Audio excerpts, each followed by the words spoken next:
mga yan, so dito tayo sa may, sa may, andyan si si Mark. Sabi ko, katapos na yung PPL may yan.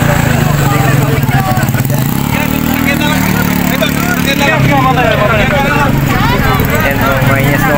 Nakita na si Mark Bigris.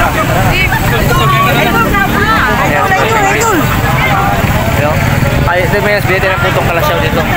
Katapos na MPBL may yes, ito yung simbahan ng kalasyaw may yes, ito na nakapark.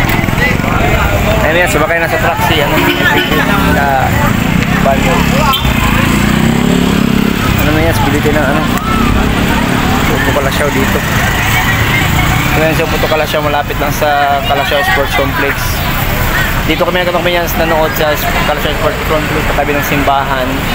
Ito man yan, no? Mag-alas 12 naman yan, 12 AM natapos, no? 12 AM natapos, mag-alas 12 na madaling araw natapos siguro Pangasinan at saka Abra Weavers, Pangasinan Headfield sa Abra Weavers. Congrats pala sa Abra Weavers, no? Magandang laban, nanalo yung Abra. Ito man yan, so, Puto Kalasyaw, no? Pagbili tayo.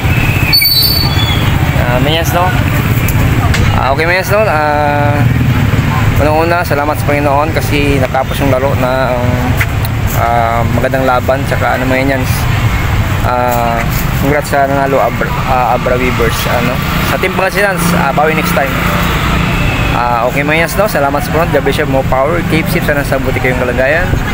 Bye-bye, mga Inyens!